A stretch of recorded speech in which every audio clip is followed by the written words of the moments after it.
October മാസം ദൈവാനുഗ്രഹത്തിൻ്റെ തൂമഞ്ഞ് പെയ്തിറങ്ങുന്ന മാസം. ലോകമാസകലം ക്രൈസ്തവ ജനങ്ങൾ മരിയൻ സ്തുതികളാൽ മുഖരിതമാകുന്ന മാസം. ആഗോളതലത്തിൽ ക്രിസ്ത്യാനികൾ ജപമാല ഏറ്റവും കൂടുതൽ ചെല്ലുന്ന മാസമാണ് ഒക്ടോബർ.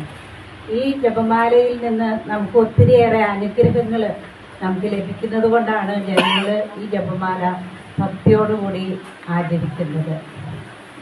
നമ്മൾ ഏറ്റവും മനോഹരവും പ്രസാദപര സമ്പന്നവുമാണ് ജപമാല എന്ന് വിശുദ്ധ 10-ാം പിയൂസ് പാപ്പ പറഞ്ഞിരിക്കുന്നു.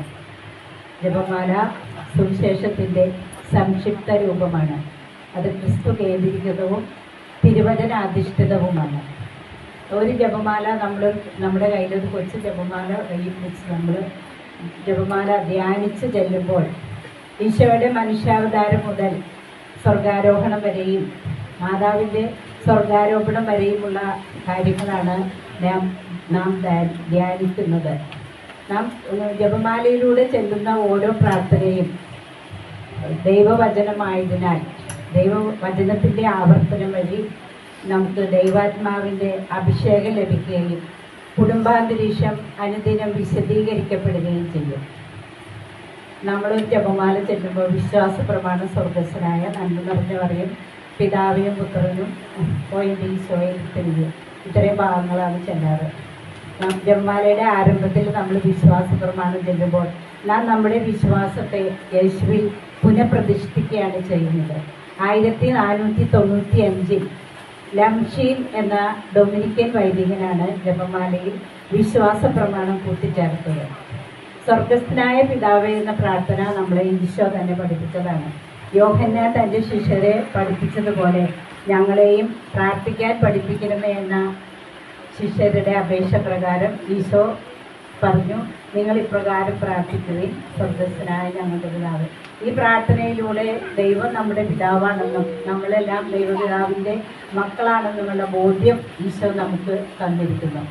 അടുത്തത് നമ്മൾ നന്മ നിറഞ്ഞ മറിയമേ സ്വസ്തി, കർത്താവ് നിന്നോടുകൂടെ. ഈ വാക്കുകൾ, ഈ വചനം ഗബ്രിയേൽ മാലാഖ മറിയത്തിന് മംഗളവാക്ക് ചെല്ലുന്ന വചനമാണ്. അടുത്തത് നീ സ്ത്രീകളിൽ അനുഗ്രഹീതയാണ്, നിന്റെ ഉദരഫലവും അനുഗ്രഹീതം. ഇത് പരിശുദ്ധ അമ്മയോട് എലിസബത്ത് സന്ദർശിക്കാൻ ചെന്നപ്പോൾ എലിസബത്ത് പരിശുദ്ധാത്മാവിനാൽ പൂരിതയായി ഉദ്ഘോഷിച്ച വചനമാണ്. നീ സ്ത്രീകളിൽ അനുഗ്രഹീതയാണ്, നിന്റെ ഉദരഫലവും അനുഗ്രഹീതം. എൻ്റെ കർത്താവിൻ്റെ അമ്മ എൻ്റെ അടുത്ത് വരുവാനുള്ള ഈ ഭാഗ്യം എനിക്ക് എവിടെ നിന്ന് എന്നാണ് ആ വിശുദ്ധ ലൂക്കായുടെ സുവിശേഷം 1-ാം അധ്യായം 42 നമുക്കിത് വായിക്കാൻ പറ്റും. പിന്നെ നമ്മൾ പരിശുദ്ധ മറിയമേ എന്നുള്ള വചനം ആ ഭാഗം തിരുസഭ തന്നെ കൂട്ടിച്ചേർത്തതാണ്. പരിശുദ്ധ മറിയമേ തമ്പുരാൻ്റെ അമ്മയെ, പാപികളായ ഞങ്ങൾക്ക് വേണ്ടി ഇപ്പോഴും ഞങ്ങളുടെ മരണസമയത്തും എന്ന് നമ്മൾ പ്രാർത്ഥിക്കുമ്പോൾ നമ്മുടെ ഈ നിമിഷവും നമ്മൾ മരിക്കുന്ന സമയമൊന്നും മാത്രമല്ല അതുകൊണ്ട് അർത്ഥമാക്കുന്നത്. നമ്മൾ എപ്പോഴൊക്കെ പാപം ചെയ്ത് നമുക്ക് ആത്മീയ മരണം സംഭവിക്കുന്നുവോ അപ്പോഴെല്ലാം നമ്മൾക്ക് വേണ്ടി തമ്പുരാനോട് പ്രാർത്ഥിക്കണമേ എന്നാണ് നമ്മൾ മാതാവിനോട് നമ്മളൊരു ഗ്യാരൻ്റിയായിട്ട് മാതാവിനോട് പറയുന്നത്. അടുത്തത് നമ്മൾ പിതാവിനും പുത്രനും ചെല്ലുന്നു. ഇതുവഴി നമുക്ക് ത്രിയേക ദൈവത്തിന് ഒരു സമ്പൂർണ്ണ സമർപ്പണം സാധ്യമാകുന്നു. പരിശുദ്ധ അമ്മ വഴി നമ്മൾ സമർപ്പിച്ച എല്ലാ പ്രാർത്ഥനയും ത്രിത്വൈക ദൈവത്തിൻ്റെ അടുക്കലാണ് എത്തുന്നത്. ഈ ത്രിത്വസ്തുതി കഴിഞ്ഞ് കഴിയുമ്പോൾ നമ്മൾ ഈശോയെ ചെല്ലുന്നു. അത് മാതാവ് തന്നെയാണ് നമ്മളെ പഠിപ്പിച്ചത്. ഇത് ഫാത്തിമയിൽ മാതാവ് 3 കുട്ടികൾക്ക്, ഫ്രാൻസിസ്, ജസീല, ലൂസി എന്ന 3 കുട്ടികൾക്ക് 1917 കാലഘട്ടങ്ങളിൽ 3 പ്രാവശ്യം പ്രത്യക്ഷപ്പെട്ടിട്ടുണ്ട്. അപ്പോൾ അവരോട് പറഞ്ഞു, നിങ്ങൾ ജപമാല ചൊല്ലി പ്രാർത്ഥിക്കണം, ലോക സമാധാനത്തിനും റഷ്യയുടെ മാനസാന്തരത്തിനും വേണ്ടി നിങ്ങൾ ജപമാല ചൊല്ലി പ്രാർത്ഥിക്കണമെന്ന് അവരോട് പറഞ്ഞു. അതിന് പ്രകാരം അവർ പ്രാർത്ഥിച്ചു. ലോകസമാധാനവും റഷ്യ മാനസാന്തരപ്പെടുകയും ചെയ്തു എന്നത് ചരിത്ര സാക്ഷ്യം. പിന്നെ നമ്മൾ ലുത്തിനിയ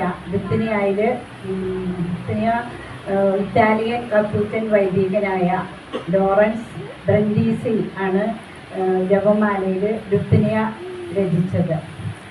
നമ്മളുടെ ഓരോ ആവശ്യങ്ങളിലും നമ്മൾ പരിശുദ്ധ അമ്മയെ നമ്മൾ മുട്ടിപ്പായിട്ട് പ്രാർത്ഥിക്കുന്നുണ്ട്. ജപമാല ഭക്തരെ പരിശുദ്ധ അമ്മ തൻ്റെ പുത്രനായ യേശുവുമായുള്ള ആഴമായ ഐക്യത്തിലേക്ക് നയിക്കുന്നു. ഈശോ നമുക്കൊരു ഉറപ്പ് തന്നിട്ടുണ്ട്. നിങ്ങൾ എൻ്റെ നാമത്തിൽ പിതാവിനോട് ചോദിക്കുന്നത് എന്തും അവിടുന്ന് നിങ്ങൾക്ക് നൽകും. മനുഷ്യവർഗത്തിന് എക്കാലവും അമ്മയെന്ന് വിളിച്ച് അടുത്ത് ചെല്ലാൻ ഈശോ നമുക്ക് ഒരമ്മയെ തന്നു. അത് തന്നെയാണ് നമ്മുടെ ഏറ്റവും വലിയ ആശ്വാസം. ഈ കാലഘട്ടത്തിൻ്റെ ശക്തിയേറിയ ആയുധമായ ജപമാല വിശ്വാസിക്ക് ആശ്രയവും അഭയവുമാണെന്ന് വിശുദ്ധ പാദ്രി പിയോ പറഞ്ഞിരിക്കുന്നു. നമ്മുടെ ഈ കാലഘട്ടത്തിൽ നമുക്ക് ഒത്തിരിയേറെ അനുഗ്രഹങ്ങളും ആവശ്യമുള്ള കാലഘട്ടമാണ്. നമ്മുടെ അതിരൂപത തന്നെ ഒത്തിരിയേറെ പ്രതിസന്ധിയിലൂടെയാണ് കടന്നു പോകുന്നത്. നമ്മുടെ പുരോഹിതരൊക്കെ അസ്തപ്രജ്ഞരായിട്ടാണ് ജീവിക്കുന്നത്. അവർക്കൊക്കെ ഒരു ശക്തി ലഭിക്കണമെങ്കിൽ നമ്മുടെ ഈ ജപമാല നമുക്ക് സമർപ്പിച്ച് പ്രാർത്ഥിക്കണം. ഈ ജപമാല പ്രാർത്ഥനയിലൂടെ അതിരൂപതയിലും ആഴമായ പുരോഹിതർക്കും ആഴമായ അനുതാപത്തിലേക്കും പരസ്പരം വിട്ടുകൊടുക്കുവാനുള്ള മനോഭാവത്തിലേക്കും എത്തിച്ചേരുവാനും അഭിപ്രായ ഭിന്നതകൾ നീങ്ങാനുമായി നമുക്ക് ഈ ജപമാല സമർപ്പിച്ച് പ്രാർത്ഥിക്കാം.